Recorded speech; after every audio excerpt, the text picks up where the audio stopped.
লিজা নামের এই মেয়েটি তার নানির সাথে একটি বাসায় থাকে, কিন্তু তার নানির বয়ফ্রেন্ড প্রতি রাতে লিজার রুমে এসে তার সাথে জোর করে খারাপ কাজ করে। এই বিষয়টা লিজার নানি জানা সত্ত্বেও সে তার বয়ফ্রেন্ডকে কিছুই বলে না। এদিকে একমাত্র নানি ছাড়া লিজার আর কোথাও যাওয়ার জায়গা নেই। সে একটি খাবারের দোকানে কাজ করে প্রতিদিন গভীর রাতে একা একা সাইকেল চালিয়ে বাসায় ফেরে। কাজ না করলে তার নানি তাকে কোনোভাবেই বাড়িতে জায়গা দিবে না। আজকে রাতের বেলা লিজা যখন তার সাইকেলটা চালিয়ে একা একা বাসায় ফিরছিল, তখন হঠাৎ করে একটি গাড়ি তাকে ফলো করতে শুরু করে। গাড়িটাকে ফলো করতে দেখে সে অনেক ভয় পেয়ে যায় এবং আরও জোরে সাইকেল চালাতে শুরু করে। কিন্তু হঠাৎ করে এই গাড়িটা তার আগে বেরিয়ে যায়, আর এতে করে তার মন থেকে একটু ভয় দূর হয়। তবে কিছুক্ষণ পরে এসে সামনে গাড়িটাকে দাঁড়িয়ে থাকতে দেখে সে অনেক ভয় পেয়ে যায়, আর হঠাৎ করেই একজন লোক পিছন থেকে এসে তাকে জাপটে ধরে। লিজা চিৎকার করলে লোকটি তার মাথায় একটি পিস্তল ধরে তাকে চুপ থাকতে বলে। এরপর তাকে গাড়িতে তুলে নেয় এবং সেখানেই সে লিজার সাথে খারাপ কাজ করে। লিজার মতো একটি অসহায় মেয়ে, যার যাওয়ার মতো কোনো জায়গা নেই, বাড়িতে সে তার নানির বয়ফ্রেন্ডের কাছে নির্যাতনের শিকার হয়, আবার এখানেও তার সাথে এটাই করা হলো। এরপর লোকটি লিজার চোখে একটি লাল কাপড় বেঁধে দেয় এবং তাকে গাড়িতে করে নিয়ে চলে যায়। কিন্তু লিজার সাথে এমন ভয়ঙ্কর ঘটনা কেবলমাত্র শুরু হলো। হ্যালো বন্ধুরা, যদি ভেবে থাকেন এটা একটা মিথ্যা বানানো গল্প, তাহলে ভুল ভাবছেন। কারণ 2007 সালে লিজা নামের এই মেয়েটির সাথে ঠিক এমনই একটা ঘটনা ঘটে গিয়েছিল, আর সেই সত্য ঘটনাটা নিয়েই নির্মিত হয়েছে believe me, abduction of Liza McVeigh নামের এই মুভিটি। তাহলে চলুন এরপর লিজার সাথে কি কি ঘটে সেটা দেখা শুরু করা যাক। ববি জো নামের সেই লোকটি লিজাকে গাড়িতে করে তার বাড়িতে নিয়ে আসে। তারপর রুমের মধ্যে নিয়ে এসে ববি লিজাকেই প্রথমে তার জামা কাপড় সব খুলে ফেলতে বলে। তারপর সে লিজাকে গোসল করাতে নিয়ে যায় এবং গোসল করানো হয়ে গেলে সে আবারও তার সাথে খারাপ কাজ করে। কিন্তু এখানে সে তার চোখের কাপড়টি খুলে দিলেও কোনোভাবেই তাকে পিছনে ফিরতে দেয় না। অর্থাৎ লোকটি চাচ্ছিল লিজা যেন কোনোভাবেই তাকে দেখতে না পায়। গোসল শেষে আবারও লিজাকে ওই লাল কাপড়টা বেঁধে দিয়ে সে তার কাপড় চোপড় পরিয়ে দেয়। তারপর লিজাকে বেডে ফেলে দিয়ে সে তার নাম জিজ্ঞেস করে। লিজা তার নাম বলে ক্যারল, এবং বয়স জিজ্ঞেস করলে লিজা তাকে মিথ্যা কথা বলে। সে বলে তার বয়স মাত্র 20 বছর। কিন্তু লিজা যখন ববিকে জিজ্ঞেস করে সে কেন তার সাথে এগুলো করছে, তখন এর উত্তরে ববি তাকে বলে, তোমরা সব মেয়েরাই খারাপ, আমি তোমাদেরকে ধ্বংস করে দিব। তার এমন উত্তরে লিজা কিছুই বুঝতে পারে না। লিজাকে বাসায় ফিরতে না দেখে তার নানি পুলিশে রিপোর্ট করাতে যায়। সেখানে জানা যায় আসলে লিজার বয়স মাত্র 17 বছর। পুলিশ মহিলাটিকে জিজ্ঞেস করে সে কখনো বাসা থেকে পালিয়ে গিয়েছে কিনা বা বন্ধুদের সাথে রাত কাটিয়েছে কিনা, কিন্তু তার নানি বলে লিজার কোনো বন্ধু নেই, আর সে কখনো বাড়ি থেকে পালিয়ে যায়নি এবং কোথাও বেশি দিন থাকেনি। এদিকে রিপোর্ট করার সাথে সাথে পুলিশ লিজার মায়ের সাথে দেখা করে। আসলে লিজার একজন মা আছে এবং তার একটা ছোট বোন আছে, কিন্তু লিজার মা খুবই খারাপ একজন মহিলা। সে পুলিশকে বলে লিজা হয়তো কোথাও পালিয়ে গিয়ে থাকতে পারে, সুতরাং তাকে খুঁজে কোনো লাভ নেই। অর্থাৎ নিজের মেয়ের হারিয়ে যাওয়ার ব্যাপারে এই মহিলাটির আসলে কোনো চিন্তাই নেই।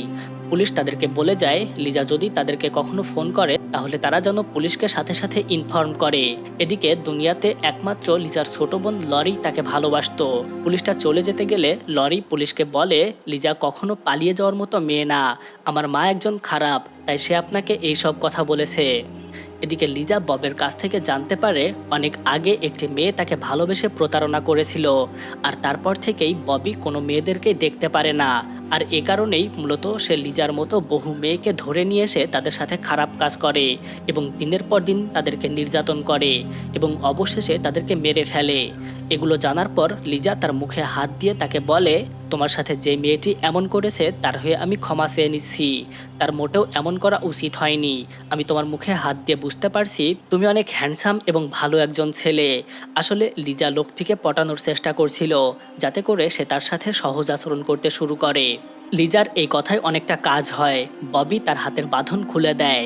লিজা তার কাছে অত্যন্ত নরম সুরে পানি চাইলে সে তার জন্য খাবার এবং পানি নিয়ে এসে দেয়। কিন্তু লিজা যখন এটা খাচ্ছিল তখন টিভিতে নিউজে লিজার হারিয়ে যাওয়ার বিষয়টি বলছিল, কিন্তু সেখানে তার বয়স মাত্র 17 বছর বলা হলে ববি লিজাকে মারতে শুরু করে। তার সাথে মিথ্যা কথা বলার জন্য সে তাকে অনেক মারে। কিছুক্ষণ পর লিজা বাথরুমে যেতে চায়, তখন ববি তাকে সাথে করে নিয়ে গেলে সে বলে, আমি তোমার সামনে বাথরুম করতে পারবো না, সুতরাং দয়া করে তুমি যদি একটু সরে যেতে তাহলে আমার খুব উপকার হতো। এটা শুনে ববি বাইরে গিয়ে দাঁড়ায়।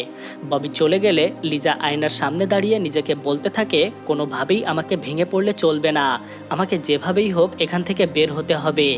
এটা ভাবতে ভাবতে সে ওয়াশরুমের সব জায়গায় নিজের ফিঙ্গারপ্রিন্ট রেখে যেতে শুরু করে, যাতে করে ভবিষ্যতে এটা কাজে লাগে।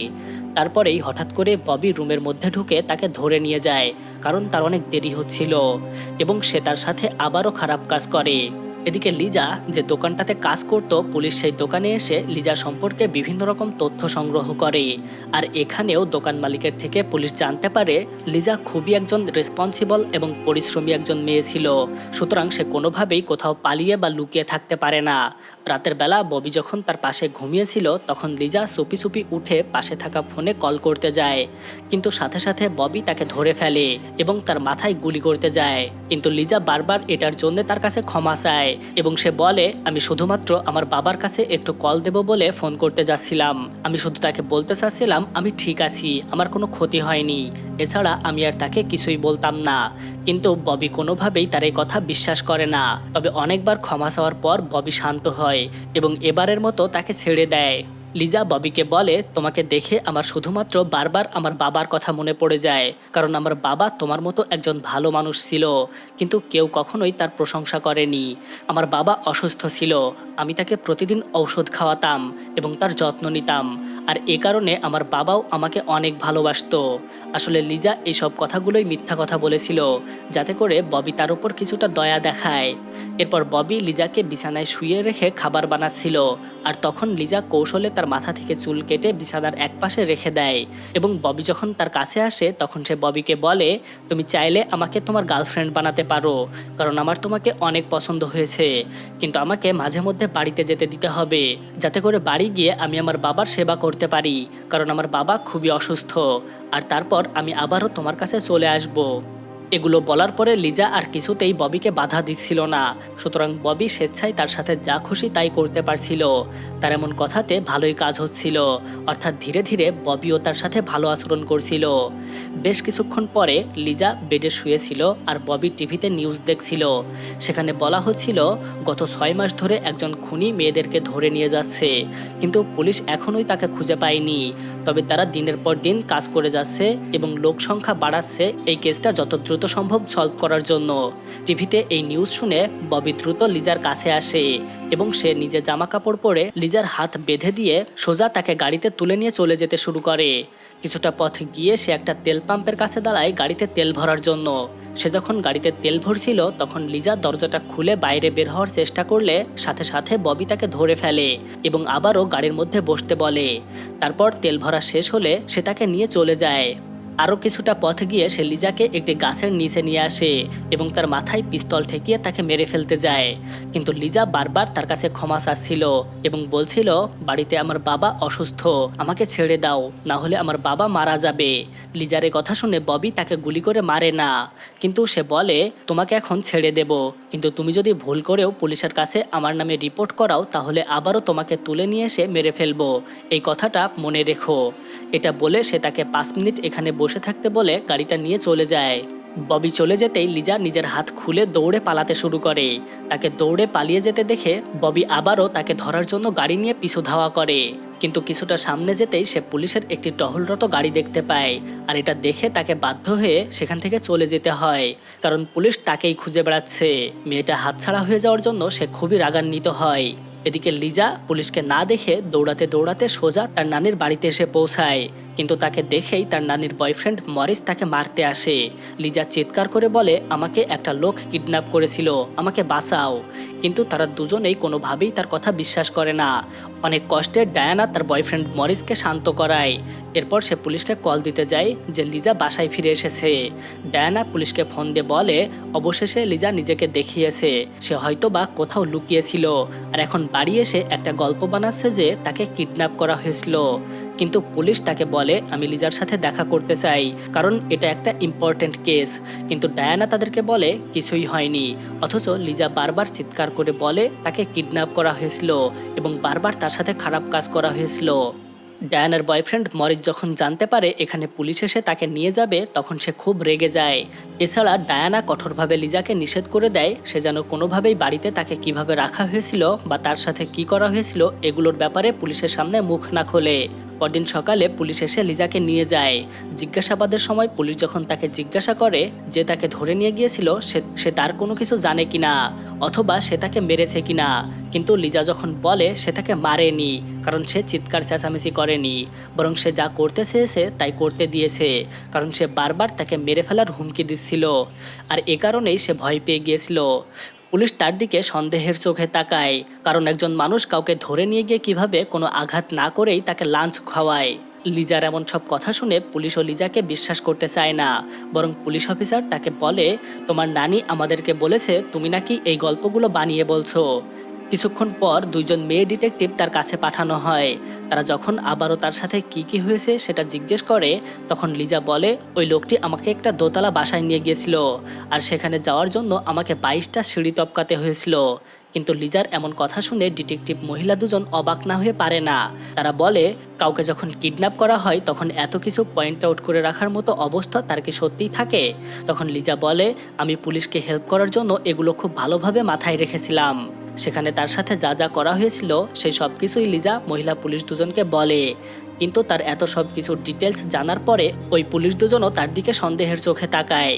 একজন পুলিশ তাকে বলে শোনো লিজা, এখানে আমরা তিনজনই মেয়ে আছি, সুতরাং তুমি আমাদের সাথে সবকিছু খুলে বলতে পারো। তুমি হয়তো বন্ধুদের সাথে পার্টিতে গিয়েছিলে আর একটু দেরি হওয়ার কারণে ভয়ে তুমি এই গল্পটা বানাচ্ছ, কিন্তু আমরা তো বুঝি তোমার বয়সে এগুলো চলেই, তাই বলে তুমি আমাদেরকে মিথ্যা বলতে পারো না। কিন্তু পুলিশের মুখে এরকম কথা শুনে লিজা কান্নায় ভেঙে পড়ে এবং সে দূরে গিয়ে বসে থাকে। সে বুঝতেই পারছে না কেউ তাকে কেন বিশ্বাস করছে না। তার নানি এবং মা হয়তো খারাপ মানুষ, কিন্তু এই পুলিশগুলো কেন তাকে বিশ্বাস করছে না? এদিকে পুলিশের অনেক বড় পর্যায়ের একটা মিটিং চলছিল। সেখানে বলা হচ্ছিল লাস্ট কয়েক সপ্তাহ ধরে পুরো দেশ জুড়ে কয়েকজন মেয়ে নিখোঁজ হয়ে গেছে, আর তাদের বেশিরভাগই ক্লাবের ডান্সার, ফ্যাক্টরি ওয়ার্কার অথবা টিনেজ বয়সের মেয়ে। তাদের বেশিরভাগকেই খুঁজে পাওয়া গেছে মৃত অবস্থায় এবং হাত চোখ মুখ বাঁধা অবস্থায়। সেখানেই একজন উচ্চপদস্থ ডিটেকটিভ ছিলেন যার নাম ছিল অফিসার টনি। যে মহিলা ডিটেকটিভটি লিজাকে জিজ্ঞাসাবাদ করেছিল সে অফিসার টনিকে বলে আমরা একজন মেয়েকে পেয়েছি যে দাবি করছে তাকে কিডন্যাপ করা হয়েছিল এবং তার চোখ মুখ বেঁধে রাখা হয়েছিল। তার কাছ থেকে এমন তথ্য পেয়ে অফিসার টনি নিজে লিজার সাথে দেখা করতে চায়, কিন্তু অন্য পুলিশরা তার এই কথা বিশ্বাস করছে না কেন এটা জিজ্ঞেস করলে মহিলাটি বলে সে খুব ডিটেলসলি সব কিছু বলছে। একজন ভিকটিম এত কিছু কিভাবে মনে রাখতে পারে, তাও আবার মাত্র 17 বছরের বাচ্চা সে। এই জিনিসটাই আমাদের বিশ্বাস হচ্ছে না। অফিসার টনি লিজার সাথে দেখা করে খুব ইতিবাচকভাবে তাকে বিভিন্ন কিছু জিজ্ঞেস করে, কিন্তু লিজা তার কোনো প্রশ্নের উত্তর দেয় না। তখন সে তার পকেট থেকে তার মেয়ের ছবি বের করে দিয়ে বলে আমার মেয়েও তোমার বয়সের, আমি আমার মেয়েকে বাঁচানোর জন্য দুনিয়ার যে কোনো কিছু করতে রাজি, ঠিক তেমনি তোমাকে বাঁচানোর জন্য দুনিয়ার সব কিছু আমি করতে রাজি আছি। তার এমন কথা শুনে লিজা তাকে সব কিছু খুলে বলে। লিজা বুঝতে পেরেছে এই মানুষটাকে বিশ্বাস করা যায়, তাই সে তার সাথে ঘটে যাওয়া সব ঘটনাগুলো শুরু থেকে খুলে বলে। এছাড়াও তার সাথে কি করা হয়েছে সেগুলোও বলে। লিজা খুব বুদ্ধিমান একজন মেয়ে ছিল, তাই সে শুরু থেকেই সবকিছু মনে রেখেছে যাতে পুলিশকে হেল্প করা যায়, আর সেগুলোই সে পুলিশ অফিসার টনিকে বলে। পুলিশ অফিসার টনি তার সব কথাই বিশ্বাস করে এবং সে তাকে কথা দেয় অপরাধীকে ধরার জন্য তাদের সাধ্যমতো তারা সবকিছুই করবে। এরপর অফিসার টনি লিজার কথা মতো ববির একটা স্কেচ আঁকানোর চেষ্টা করে, কিন্তু টনি যখন লিজার বাড়িতে ফোন দিয়েছিল তখন তার বাবার সাথে কথা বলে তার মোটেও সুবিধার মনে হয় না, আর এই কথাটা সে যখন লিজাকে বলে তখন লিজা কেঁদে ফেলে। তার এমন কাঁদা দেখে অফিসার টনি বুঝতে পারে তার বাড়িতে হয়তো কোনো সমস্যা আছে, যে কারণে বাড়িতে কেউ তাকে বিশ্বাস করছে না, বরং এই ঘটনাটা এড়িয়ে যাওয়ার চেষ্টা করছে। এগুলো বুঝতে পেরে অফিসার টনি লিজাকে বলে তোমার বাসায় তোমার সাথে কি ঘটেছে সবকিছু আমাদেরকে খুলে বলো, তুমি আমাকে যাই বলবে আমি সবকিছুই বিশ্বাস করব। এবার লিজা সবকিছু বলতে শুরু করে যে ওটা তার বাবা নয়, বরং ওটা তার নানির বয়ফ্রেন্ড, সে তার সাথে প্রতি রাতে খারাপ কাজ করে। লিজা এটা বলার সাথে সাথে পুলিশ মরিসকে গ্রেপ্তার করে, কিন্তু এখন তো লিজার থাকার কোনো জায়গা নেই, তাই পুলিশ অফিসার টনি লিজাকে একজন মহিলা পুলিশ অফিসারের বাড়িতে দিয়ে যায় এবং তাকে সেখানে রাখতে বলে। কিন্তু লিজা যখন রাতের বেলা ঘুমিয়েছিল তখন হঠাৎ করে সে জানালায় দেখতে পায় ববি নামের ওই লোকটা আবারও এই বাড়িতে এসেছে, আর এ কারণে সে জোরে চিৎকার করে ওঠে। তবে এটা ছিল তার মনের একটা ভুল, কারণ সে প্রচণ্ড ভয়ের কারণে ট্রমায় ভুগছিল। তবে পুলিশ অফিসার মহিলাটি তার কাছে এসে তাকে সান্ত্বনা দেয় এবং বলে, আমি তোমাকে একজন চিকিৎসকের কাছে পাঠাবো, তাহলেই তুমি ভালো হয়ে যাবে এবং রাতে শান্তিমতো ঘুমাতে পারবে। পরদিন সকালে টনির অফিসে গিয়ে লিজা তাকে বলে সে বাথরুমের সব জায়গায় তার ফিঙ্গারপ্রিন্ট রেখে এসেছিল। এছাড়াও সে বেডের একপাশে তার চুল রেখে এসেছিল, যাতে করে পুলিশ পরবর্তীতে এটা আইডেন্টিফাই করতে পারে। অফিসার টনি লিজাকে তার মেয়ের সারার সাথে দেখা করায় এবং তারা একটি সুন্দর রেস্টুরেন্টে খেতে যায়। আসলে অফিসার টনি লিজার জীবনটা স্বাভাবিক করার চেষ্টা করছিল। পুলিশ অফিসারদের মিটিংয়ে টনি ঘোষণা করে, আমরা গত কয়েক মাস ধরেই যে সিরিয়াল কিলার লোকটিকে খুঁজে বেড়াচ্ছি সেই হচ্ছে লিজার কিডন্যাপার, অর্থাৎ এই একই ব্যক্তি লিজাকেও কিডন্যাপ করেছিল, কিন্তু আমরা তাকে কোনোভাবেই ধরতে পারিনি এবং তার কোনো প্রমাণ আমাদের কাছে ছিল না। তবে এবার আমাদের কাছে তার স্কেচ আছে এবং আমাদের সাথে অসাধারণ একজন বুদ্ধিমান বাচ্চা আছে যে আমাদেরকে সেই লোক পর্যন্ত পৌঁছে দিতে পারে। সুতরাং এখন আমাদের প্রধান টার্গেট এই কিলারকে যেভাবেই হোক খুঁজে বের করা এবং তাকে কঠিন শাস্তি দেওয়া। অফিসার টনি লিজার কাছে এসে বলে, আমরা তোমাকে সেই জায়গাটিতে আবারও নিয়ে যেতে চাই যেখান থেকে তোমাকে উঠিয়ে নিয়ে যাওয়া হয়েছিল। তুমি কি আমাদের সাথে যেতে রাজি আছো? তুমি যদি আমাদেরকে হেল্প করো তাহলে আমরা সহজেই ওই লোকটিকে ধরে ফেলতে পারবো। এই কথা শুনে লিজা সাথে সাথে রাজি হয়ে যায় এবং তাকে সেই জায়গাটিতে নিয়ে যাওয়া হয় যেখান থেকে তাকে তুলে নেওয়া হয়েছিল। সেখানে গিয়ে পুলিশ লিজাকে জিজ্ঞেস করে, তোমাকে গাড়িতে তুলে ঠিক কোন দিকে নিয়ে যাওয়া হয়েছিল, তুমি কি সেটা বলতে পারবে? এরপর লিজাকে একটা গাড়িতে করে নিয়ে যাওয়া হয় আর সে চোখ বন্ধ করে বলতে থাকে তাকে কোন দিকে নিয়ে যাওয়া হয়েছিল। তারপর গাড়িতে করে সেখানে যাওয়ার পর লিজা দৌড়ে সেই গাছের নিচে যায় যেখানে তাকে ছেড়ে দেওয়া হয়েছিল। এরপর সে পুলিশকে সবকিছু বলে যে এখানেই লোকটি তাকে ছেড়ে দিয়ে চলে গিয়েছিল। অফিসে টনি ওই এলাকার সব সিসিটিভি ফুটেজের ছবিগুলো চেক করতে থাকে। সেগুলো দেখতে দেখতে সে একজন লোকের সাথে লিজার বলা স্কেচের ছবি অনুযায়ী মিল পেয়ে যায়। তারপর তারা তাদের সমস্ত থানায় এই লোকের ছবি দেখিয়ে তাকে খুঁজতে বলে। একজন পুলিশ অফিসার এই লোকটিকে পেয়েও যায়, কিন্তু সে তার ছবি তুলে নিয়ে তাকে ছেড়ে দেয়। তবে সে প্রতিনিয়ত তাকে লুকিয়ে ফলো করতে শুরু করে।